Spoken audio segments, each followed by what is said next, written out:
Today on the podcast, I'm discussing the reunion performance of No Doubt at the 2024 Coachella Festival in Indio, California. Welcome to the Eat, Sleep, Breathe Music podcast, where we talk all things music. I'm your host, Jeanette Kimsel, blogger and music enthusiast. Let's get started with today's episode. Hey everyone, welcome to the Eat, Sleep, Breathe Music podcast. I'm your host, Jeanette Kimsel. For those of you just joining us, this is the podcast where I talk about different musicians and how their music affects me, and then I play a track of theirs for you to listen to. So you can check it out and form your own opinions as well. However, today I'm doing something a little different. I'm back with another bonus episode. And if you're so inclined to share your opinion, I'll have details where you can leave your comments at the end of the show. Today I'm here to chat about the recent No Doubt reunion performance at Coachella. And even though I didn't attend the show, thanks to technology, I was able to watch it at home. And I just couldn't contain my excitement, enthusiasm, and I wanted to share my thoughts about the performance here today. I just have to start by expressing my love for technology. When I learned that YouTube would be streaming the Coachella Festival, I was so excited. I was really disappointed I couldn't make it to see No Doubt in person. Originally, when we heard that they were playing the festival, I was all like, yeah, I'm gonna go. And then I just never got my stuff together in time. And then next thing I knew, it was March and April and the festival was this weekend, and basically dropped the ball on that one. But I was really excited to see that it was live streaming on YouTube. And I can't help but think how incredible it is. If it was 1990, be just out of luck if we weren't able to go to the show. So it's so cool that they're doing live streams of festivals like Coachella. I've been a fan of No Doubt since 1997. I remember it was the second concert that I ever went to in my life, the first being New Kids on the Block. And we drove all the way out to Nassau Coliseum, and I remember the Vandals were opening for them. And it was a really exciting show. I think it was like a Sunday night. I remember going to school the next day. I was in like 9th grade and telling everyone that I had seen them. And the show was so great. And just from that time on, we were always such a huge fan of all the albums that came out. And when it was announced earlier this year that they would be playing the festival, I was super pumped. It's been almost a decade since the band performed together, and it was such an exciting reunion announcement. And it was also speculating, will they get together and tour again? And the answer seems to be no at this point, but maybe something will change in the future. Who knows? I wanted to attend the festival, but living on the East Coast, it's just a little bit of a logistical challenge, and unfortunately I couldn't pull it off in time. When I first announced, I was like, really had this idea of, we could take a long vacation, go to California, and then I don't know what happened. The months just fly by. This always happens. Time just goes by too fast, and then next thing you know, the festival is around the corner. And this year's lineup sounded interesting, although I saw on social media that some people were calling it for old people because of some of the artists that were performing. But I think it was an interesting mix. It was the first time the festival actually didn't sell out tickets as soon as they went on sale. So I don't know if it's one of those things where people have been able to get to the festival and they've gone to the festival and they're kind of like, well, I did it and now I don't want to do it again. Or maybe the saturation of people going to concerts after the pandemic have slowed down and people aren't having that FOMO. I thought the lineup was good, and I would have been happy to go and see all the artists that I was fans of and artists that I would be interested in seeing and new bands that I haven't heard of. That's the one thing that's really cool about going to festivals, is you can always find new music, and I thought that it was a cool lineup just looking at the stuff that was streaming on YouTube over the weekend. So, but again, I think it was a bummer not to be able to go there in person, but thanks to technology, it is really a nice way to just be there without being there. So I've been a fan of No Doubt since 1997, but sometimes lose touch when you discover new music, or if they haven't put out music in a while. It's one of those things where you listen to it and you don't listen to it for a little period of time. And I haven't really listened to No Doubt in probably a good 10 years. According to the internet, the last time that they had played together was back in September 2015 at the Kaboo Festival in Del Mar. And I can't remember if they went on tour. I don't remember seeing them, but I do remember the last time I saw them was 2012. They were playing on Good Morning America. I was lucky enough to live right outside of New York, so I hopped on the train at like 5 o'clock in the morning and went to the park where they had all the summer concerts. It's always funny when you go to watch something that's being recorded for television because they have to play things number of times, and that was a really fun experience. That was when they were promoting their 2012 album Push and Shove, and they had that song Settle Down out. They played that song and they played some other songs. So the reunion at Coachella caught a lot of fans by surprise because it's been 12 years since their last album and about 9 years since they performed together. People were stoked when they made the announcement, and I was one of them too. The No Doubt 16-song performance at Coachella was nothing short of hell amazing. At least to me. They started with their energetic track, Hella Good, accompanied by this colorful video backdrop of this nostalgic introduction of each of the band members kind of, you see their silhouettes one by one, and then they go into showing clips from the past and old videos of all the different members one by one, introducing each member, and it reminded me of like a TV show. Throughout the hour and 20-minute set, the band radiated excitement and joy. Gwen Stefani has this infectious energy and charisma just shining through the crowd, eagerly awaiting each song and wanting more and more. The band was super pumped and excited, smiles plastered across their faces, and Stefani kept making comments like, "I can't believe we're here," and having just so much love for the crowd. And No Doubt was as vibrant as ever. It was reminiscent of the 90s heyday, led by Gwen Stefani, and the whole performance, I'm just waiting for her to start climbing something. That's always the part of the show that would be so exciting. She would be running around the venue, climbing up on lights and scaffolding, and I'm just curious, is she going to still do this? She brought back her signature climbing the stage, scaffolding during Just a Girl. During Just a Girl, she also did that whole thing she used to do back in the day with the push-ups before the song started, and I was definitely impressed. It was cool to see, but it seemed a little stretched out. It just seemed like it was taking a long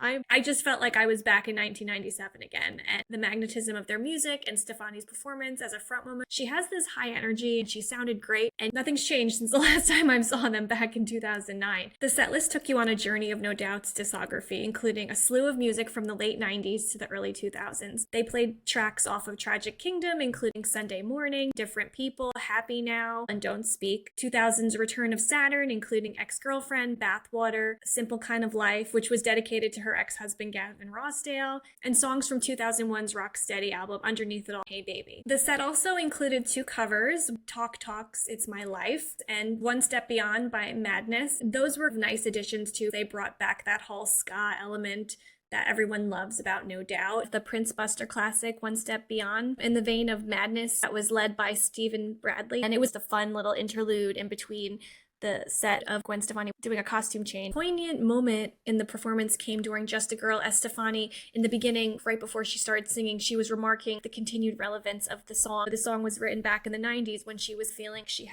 felt like she was just a girl and had no rights. Just a Girl was always such a popular song, and that was the song that also catapulted them into mainstream. And it's a song that I haven't listened to in so long, and I think the last time I heard it where there was a resurgence of it coming back was when I watched Captain Marvel, and I remember thinking the beginning of Captain Marvel was kind of slow moving, but then once they got into that whole part of the movie where it went into the 90s and it was just all this nostalgia, Just a Girl was actually in that soundtrack, and I think that was the first time that I actually had heard it in a really long time, and so it was just something that was put on the shelf for a while, but it really piqued my interest again, and I think that was pure nostalgia for fans as well. I was really curious about the crowd in general and how many people know who they were, because when they panned the crowd, it definitely seemed like only half of the people were singing. There were a lot of people who were really into it and really excited, and then there were other people who didn't really look like they knew the music, and I wonder if a lot of people did actually surprisingly know that Just a Girl lyrics. It looked like more people were singing that song, and I wonder if it had anything to do with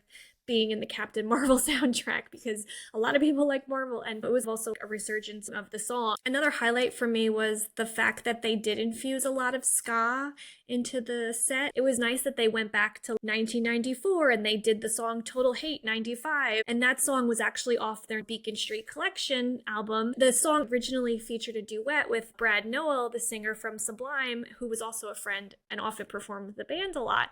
This song was also on Sublime's 1994 album, Robbing the Hood, which also is a really good album if you're looking for any new albums to listen to. Adding the song Total Hate was a nice touch because not only was it a nice throwback to all the ska music, but it was also a nod to remembering Brad Noel and his anniversary, because in 1996 he had passed away, and actually this year marks the 28th anniversary of that on May 25th. It's those two bands, Sublime and No Doubt, were a big part of the 90s, and get goosebumps thinking about Sublime and No Doubt. And it's also interesting to see Noel's son is back playing with the original members of the group, Bud Gaw and Eric Wilson, and they were at Coachella this weekend. I saw some of their performances on YouTube, and it was a really nice tribute to his dad, and it's cool that he's picking up where his dad left off. It would have been really cool if they had Noel's son, if they had Jacob come on stage and sing the part Brad used to sing on the original song. Another high point of the evening was when Olivia Rodrigo came out and sang Bathwater with Stefani. Her vocals just melted so beautifully with the song, and it was a really cool combo of the two of them duetting on this. I was surprised to know that Rodrigo was actually a really big fan of Gwen Stefani and No Doubt. She had recently declared that No Doubt's Gwen Stefani is the prime example of a true artist. She told Nylon that she's been influenced by No Doubt and Gwen Stefani since buying their Return to Saturn album back in 2000 when she was 15,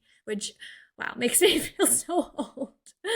Another thing that was cool about the special guest appearance by Olivia Rodrigo was that she was dressed in the whole old school Gwen Stefani outfit. She had these baggy jeans on with sneakers, and she had this little tiny crop top tank top that said I Heart ND, but it was just so Gwen Stefani 1997. It was so cute, and they were so cute together singing, and she looked so excited and happy to be on stage. It must be so awesome to be able to get to sing with someone who's your musical influence. They ended the show on a high note with the infectious energy of spiderwebs, leaving fans buzzing with nostalgia and screaming their name. They were so excited. And for me, personal highlights of the show included Sunday Morning, Ex-Girlfriend, and New. I think it's just because these songs evoke such fond memories for me. It's funny, all three of the songs are actually off of the Return to Saturn album, and I almost like that album a little bit better. Not that I don't love Tragic Kingdom, but I think because, I don't know, I have this just memories from that album, and there was also the song New was actually on the Go soundtrack, which starred Sarah Polley and Katie Holmes. And I remember the video for that was so cool. You see Gwen Stefani driving to a rave, and it was just so quintessential late 90s, early 2000s. I don't know, there's something about those songs that really just resonate with me and make me so excited. Like, even though they played an hour and a half, it still didn't seem like enough. When they closed with Spiderwebs,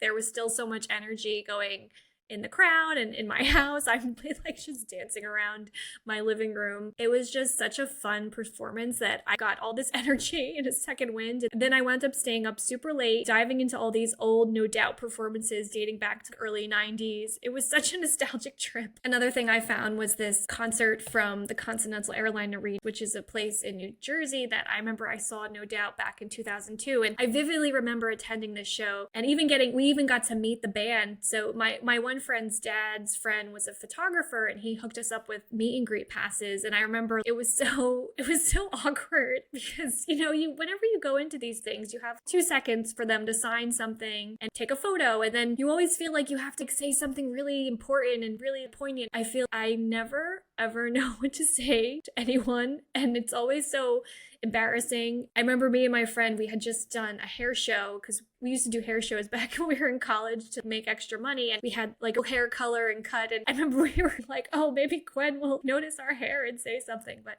she didn't say anything. And I just remember feeling so awkward taking a photo with them, and it was really awesome and exciting because I got them to sign the Rolling Stone cover magazine that I had, and so I have that at home and I have the photo, and it was just one of those silly things. We're silly 20-year-olds just thinking that she's gonna say something about her hair, but she's got other things going on. And it was still a memorable experience and really fun. And watching this performance just brought back all these memories. Yeah, it was just such a fun experience, and not even being there. And it's cool that we have the capability to watch these things and enjoy these things. And I hope other people enjoyed watching the event too. And even though I know the question about them going on tour now has been shot down because Gwen Stefani has her own music to promote, but it would be really so awesome if they hit the road again, and I would be so excited to see them live. If there's any opportunity for that in the future, I am so there to see No Doubt live. Another thing that added to the whole ambiance of the performance was that throughout the set, during different songs, they had all these old home videos of them from on the road in the 90s, and they had played that during A Simple Kind of Life, which is just adding more depth to the whole experience watching them play. And I remember they did that also during their 2009 tour. It was just so emotional watching them play that song and then watching to see all the old videos in the background. This performance was just another thing to remind me about how powerful music is. And I just can't believe it still evokes all these memories. And I haven't listened to any of these songs in probably 10 years. And as soon as they came on, I remembered all the lyrics. And it's just such a wonderful experience to see a band that you haven't seen in a while. And it was just so much fun. And I just want to thank you for joining me on this journey through No Doubt's epic Coachella performance. I'd love to know your favorite No Doubt memories or moments. If you want to share your thoughts, head over to our podcast webpage and leave a comment on the post, or you can leave an audio comment at the link in our Spotify page. For more information on No Doubt, you can check out their official website, nodoubt.com. That is NODOUBT.com. You can also like and follow them on Facebook, Instagram, and X, formerly known as Twitter, at the handle No Doubt. That is NODOUBT. If you're looking for more new music, be sure to subscribe to our YouTube channel to get the latest podcast episodes and other artist features. You can also find more music features on our website at www.eatsleepbreathemusic.com. That is EATSLEEPBREATHEMUSIC.com. Thanks for watching and see you in the next episode. Thanks for watching the Eat, Sleep, Breathe Music podcast. To find new music and learn more about what we do, you can check out our website at www.eatsleepbreathemusic.com.